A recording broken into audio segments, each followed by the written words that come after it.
Welcome to the Living the Dream podcast with Curveball. If you believe, you can achieve.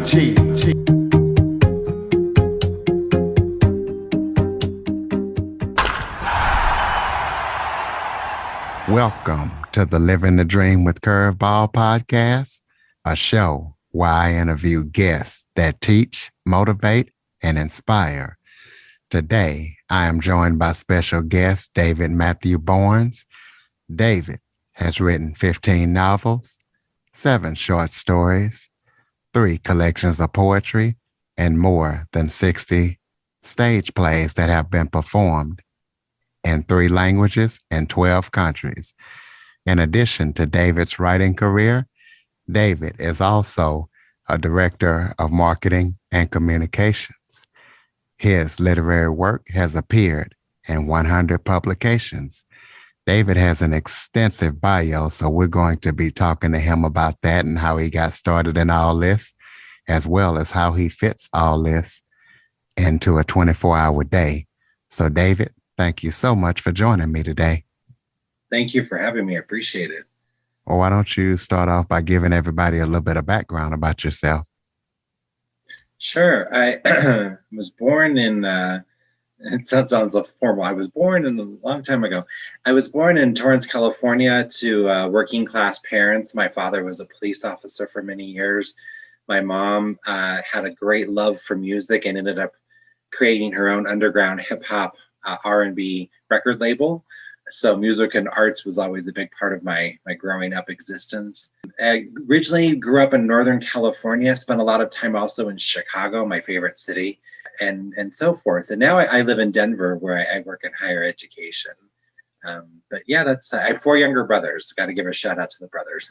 So that's pretty much me in a nutshell. I write all the time. Well, let's talk about that underground hip hop label. Yeah. That was created by your family. What was that like? And did it ever spawn any famous people that we know? I don't know, but I wasn't involved in it too much, I have to tell you. But my mom and my brother, my brother right after me, started it together. My brother, I believe, ran like the jazz division part of the record label. My mom took care of all the underground R&B hip hop acts that she signed. My mom worked in a record store way back when record stores were a popular thing for many years. And she's always had this beautiful, deep love of music, especially R&B, hip hop. That sort of Motown was a huge influence on my mom. So when I remember she called me up one day and said, you know how I love music so much? And I'm like, yeah. And she's like, well, I went and started my own record label. And she did it for many years and it was great. And she worked very hard at it. She traveled a whole lot, as you can imagine. And my brother helped a lot with her with that too. And then she's retired now, but she gave a lot of artists an opportunity and a great musical home when a lot of people didn't. So I know there's a lot of respect out there for her and a lot of appreciation. So well deserved. Absolutely. So let's talk about how did you get into writing and when did you get started in writing? Why is it so passionate for you? God, that's a great question. You know, I really enjoy writing about ordinary people experiencing extraordinary circumstances in their life. That's my go-to always as a writer, as a storyteller. Before I was a writer growing up at a very young age, I was an avid reader. I read the back of the cereal box.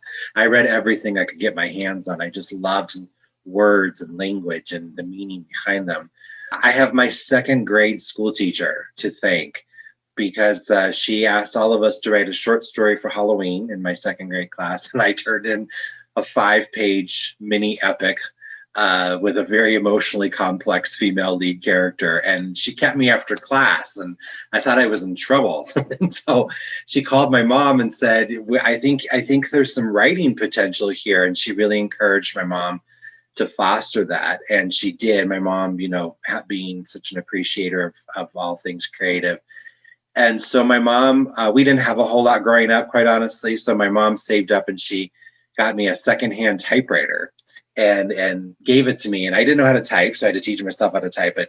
And my mom knew I just needed the tools and the resources to be able to try it. And so I published my first short story when I was 15. I had a great literary mentor named Donna Cummings, who was a writer herself and sort of took me under her wing at a young age.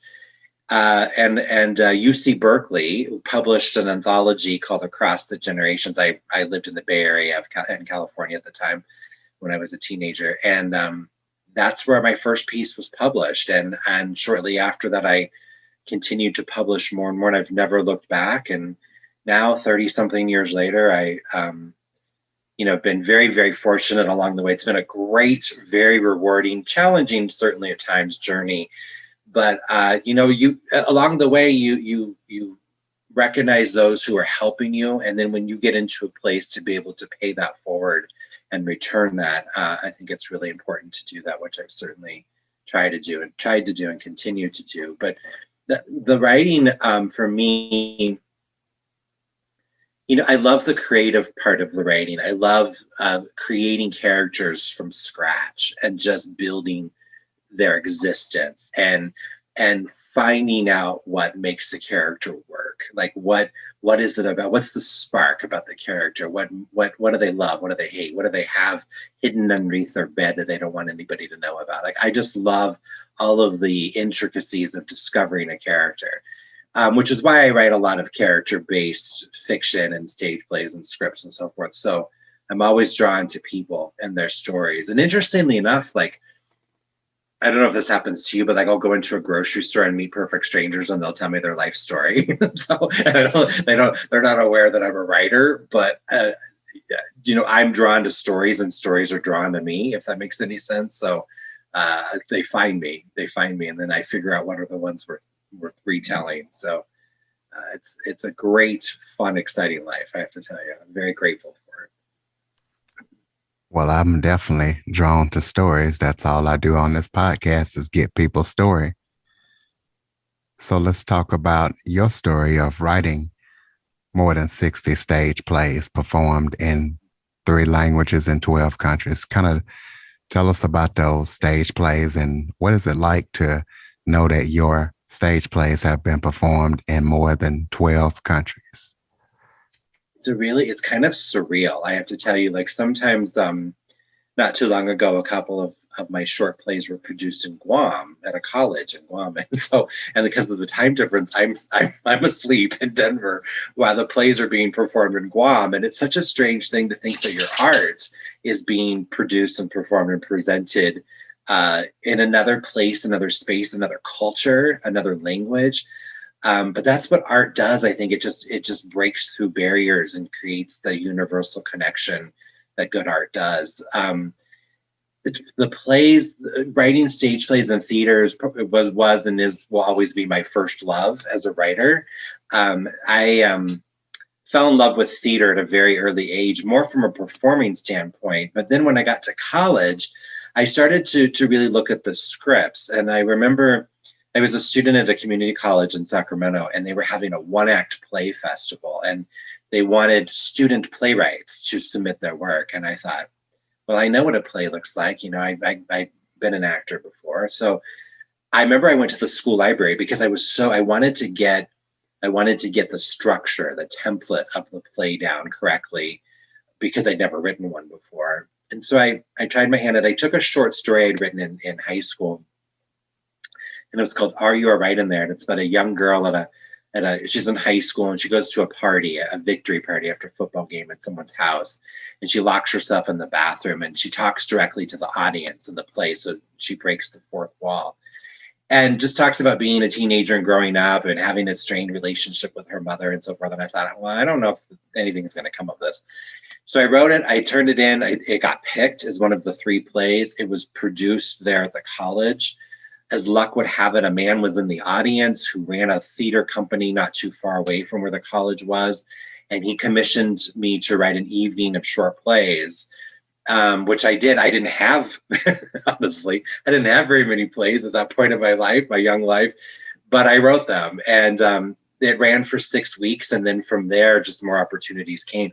That play, Are You Right in There, became my first published play. A wonderful company in New York called Play Scripts gave that play a home, and then from there, I've since worked with 6 different publishing companies with my stage plays. Every time somebody produces or performs my stage plays, it's a blessing, and I feel very grateful for it, that something I wrote and created and imagined is being presented on a stage somewhere in some form.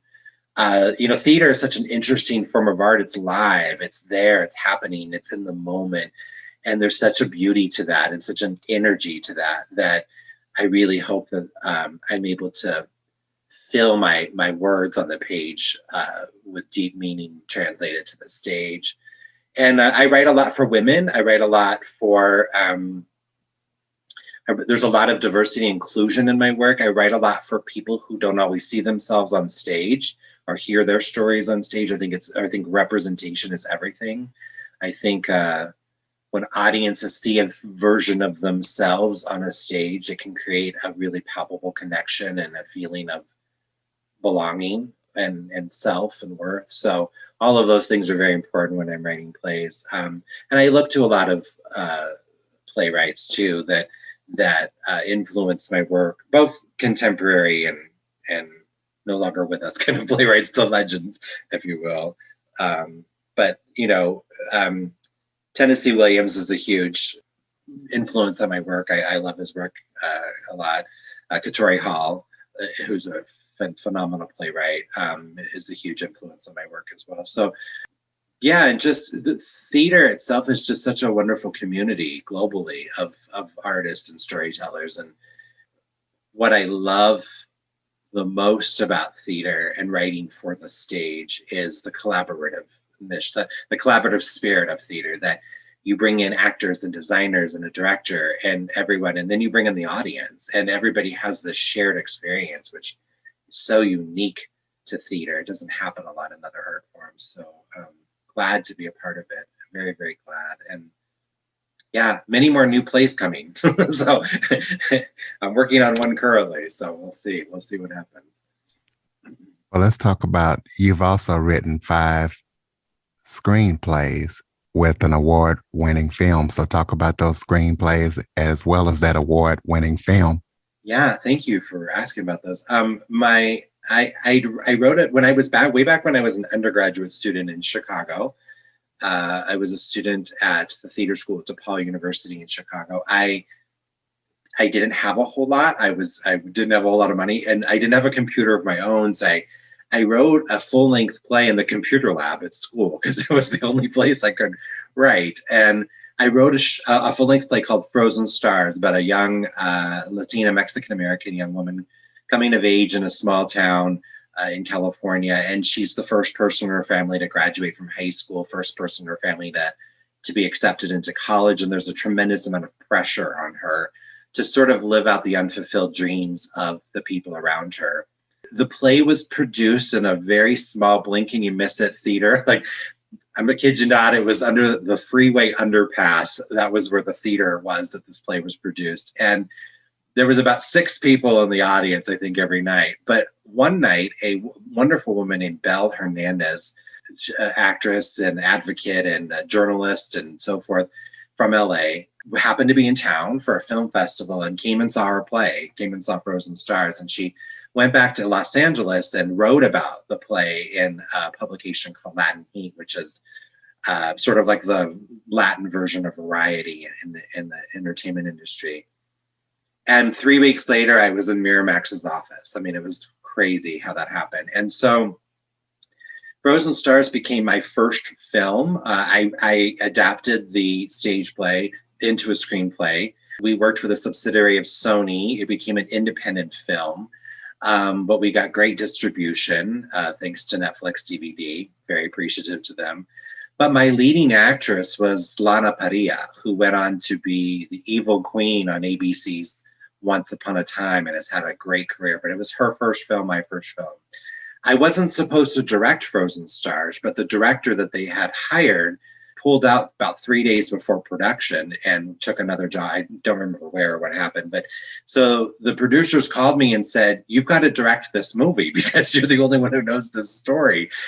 And I said, I come from theater. And so I have to tell you, the first day on the set, there's trucks and crew and people. And I would literally go up to people and they'd introduce myself to them and say, "Hi, I wrote it, I'm directing it. Who are you?" And they'd say, "I'm so-and-so and I'm the gaffer." I'm like, "Great, what do you do?" And so it was it was learning on my feet, which I think sometimes is the best experience. And the film, we finished the film. We shot the film on 35 millimeter, which was great for an independent film. It did well in the indie film festival circuit. We had a great premiere of the movie at the Directors Guild of America in LA, very well attended event. And then it kickstarted Lana's career. It gave me as a screenwriter a tremendous amount of credibility and opportunity. And after that, I signed with an agency and so forth. And then that's kind of what kickstarted my screenwriting career. And since then, I've gone a little bit backwards, and I've written a couple of short films. One of which is the Dutch title of it is Wagon. I don't know if I'm pronouncing that correctly because I'm not up on my Dutch, I have to tell you. But it was based on an English script that I wrote called Boxcar. It's a play about two young men in high school, and they're misfits and they don't fit in, and they're connecting with each other, and it's a beautiful, beautiful story. I turned it into somebody, a director in Philadelphia who directed the play said, "You should think about turning this into a short film." And I said, "Okay." So I adapted the script into a short film script, submitted it to a couple of film festivals, and then it won an award. I won a writing award at a film festival in Amsterdam. And so flew out to Amsterdam, and when I was there at the film festival, I met Koen Haver, who's a very celebrated Dutch filmmaker, and he fell in love with the script. And before I was back on the plane to America, he had made me an offer to direct the movie, the version of it. And I said, absolutely. And so that became the Dutch short film Wagon, which has done very well at European film festivals. They got great distribution for it. And he's gotten a lot of acclaim for it. And the script, I've been very fortunate to receive a lot of awards for that particular script. So it's a project that is near and dear to my heart, as you can imagine. And I've been very lucky that 5 of my scripts have been turned into films. And so it's always interesting to see your words translated into something for the screen. It's a great experience for sure. You've also written 3 collections of poetry and also 15 novels. Kind of tell us about that as well. I work with a wonderful publishing company called Kyle Publishing. They're based in LA, female-owned publishing company. Really extraordinary, wonderful people to work with. They've given my novels a terrific home. They published my recent novel, my young adult novel titled Marijuana Mermaid, which has done very, very well. Very excited about the response to that. Has just been phenomenal and great. When I wrote Marijuana Mermaid, I have to tell you, I spent 20 years of my life working on that novel. And when I started to shop it around to agents and publishers and so forth, the book's pretty provocative in the sense that it really examines like female teen rebellion and racism, classism, and gender roles, all through the eyes of 3 teenage women. Some people were concerned about the subject matter and that it was for teenagers, but Kyle took the risk. They took the risk on me, and it paid off in a beautiful way. So I'm very fortunate to work with them and have such a great publishing home for my novels. They're also publishing my next novel, which is a holiday romance called The Everlasting Gift, which I'm very excited about. It's about a young Latin woman, Mexican-American woman named Charlene Vega, who's an aspiring music teacher and gets the opportunity to make a huge difference in the lives of many young people by going back to where she came from. So I cannot wait for that one to come out later this year. But I published my first novel about 15 years ago. And so on an average, I've published 1 or 2 a year since then. So many more of those coming.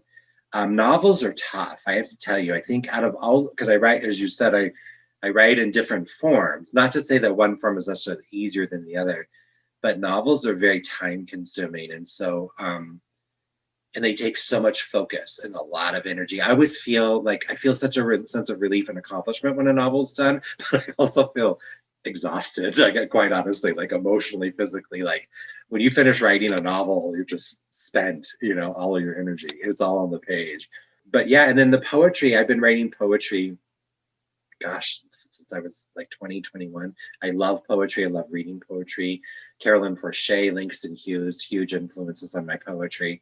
I write very confessional free verse poetry. I'm not a formal poet in any capacity, but I have respect for those who write formal poetry in a huge way. But yeah, I just, it's all of it kind of ties back to like I'll get a spark of an idea, and then I'm like, okay, is there enough here to tell a story about? Is there a story here to tell? And then my next step is always figuring out what form. Is this a stage play? Is it a movie? Is this a novel? Is it a poem, short story? And then trying to figure out what the best form is to tell it in is fun but challenging for sure. And so, and a lot of my work has been adapted. Certainly my stage plays have been adapted into film and so forth. So you never know that somebody might see more potential in something you write to adapt it into a different form. So that's always exciting when that happens for sure. In addition to your writing career, you are also the director of marketing communication. So talk about that. What's that like? And how did you get into marketing and communication? And how do you have time to do all this stuff? That's why I'm tired. There's, I'm one of those people that I always say there's not enough hours in the day. Probably about a decade ago, I got to a point that I'm one of those type of people that I just want to experience and do as much as I can in the time that I'm given to do so. So I found that I needed time management. I had to really, like, literally my schedule is like down to the minute kind of thing. The reason being is in order for me to do all of those things that I need to do, want to do, or even sometimes when I have a deadline required to do, the time management is critical. So before I get to the marketing stuff, I just tell you really quickly, I'm up very early every morning doing the writing. I write 1,000 words a day, not always good words, but they're at least words getting on the page. And the reason why I do that is because I will find a million reasons not to get the writing done, quite honestly. I get the writing done first thing so that it's done and it's out of the way. And then on the weekends, I go back and reshape and edit what I've written throughout the week. Marketing communications. So I was a teacher for many years. I was a teacher for 15 years of my life. So I've always, well, not always, but I've spent many years working in higher ed. I'm a product of higher ed. And I love community colleges. So that's where I got my start as a student. And I love them for many reasons. So I work for a community college here in Denver where I live, great school. And the teaching kind of evolved into marketing and they kind of fed each other a little bit. My undergraduate degree is in communications with an emphasis in public relations. So I've always been interested in marketing and different versions of it, especially integrated marketing. And as an author, a writer, knowing marketing and knowing how marketing works and that sort of thing is very helpful in terms of marketing my own projects and other people's projects too. So I've been at it for over 20 years now. I started out as a copywriter, which came from my love of language. And then I just moved up to senior copywriter and then eventually to a director, and really enjoy that. I have a great team where I work and no 2 days are the same. Marketing is very exciting and certainly presents its own challenges too, but it's great. I mean, every day I go to work, I find ways to connect with prospective students to lead them to options for themselves that can change their life for the better through school. So it's very rewarding on many, many levels. So enjoy it greatly. Marketing constantly gives back to me in so many different ways. So I like it a lot. It's a good fit for me.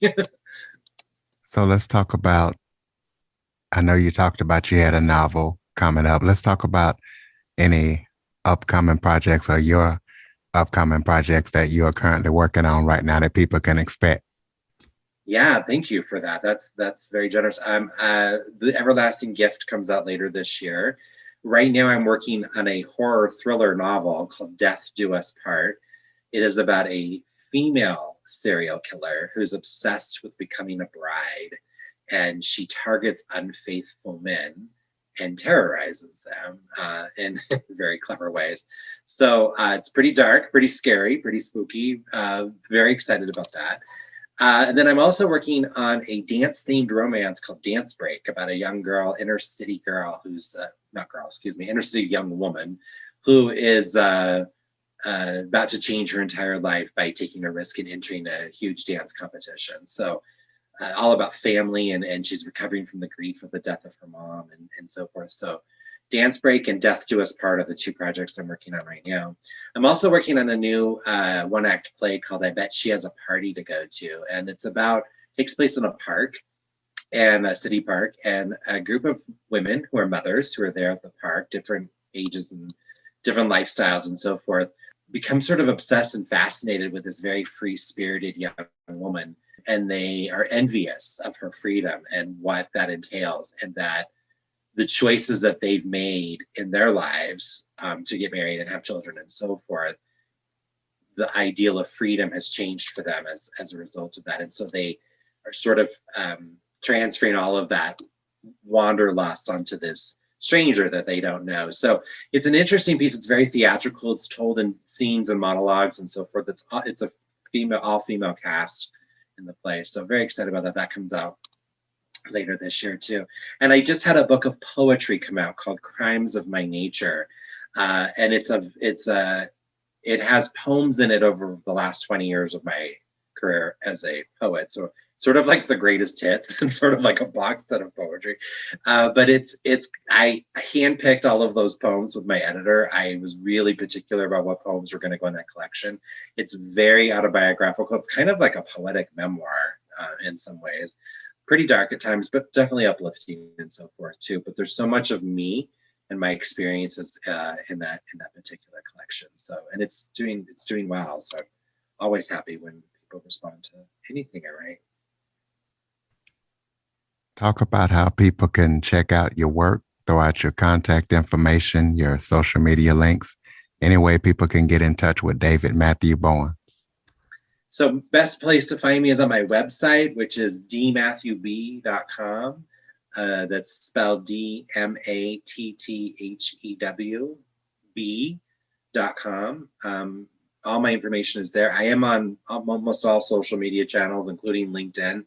Love to connect with other writers and other artists and readers on social media. Instagram, I'm there. Twitter, Facebook, you name it. So love to do that. All of my links to those social media channels are all on my website as well. And also I'm on YouTube too. So there's different videos of me reading stuff from my different novels and plays and so forth, poetry. But yeah, no, and also too, if I can help anybody, any writers out there that are just starting out or have questions about what a writing career feels like or could feel like, I'm a teacher at heart.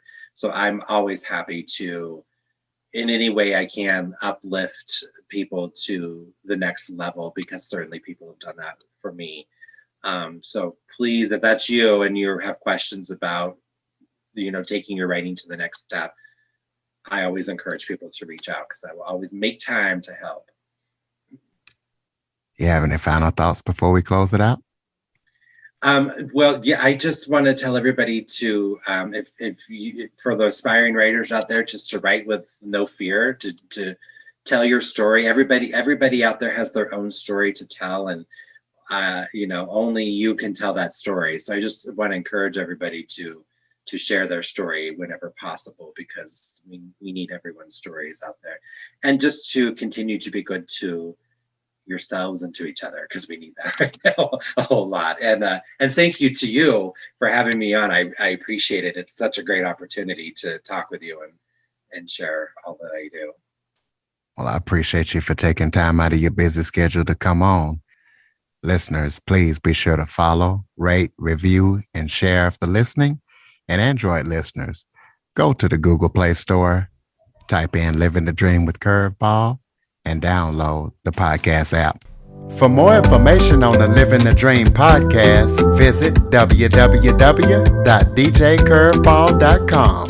Until next time, stay focused on living the dream.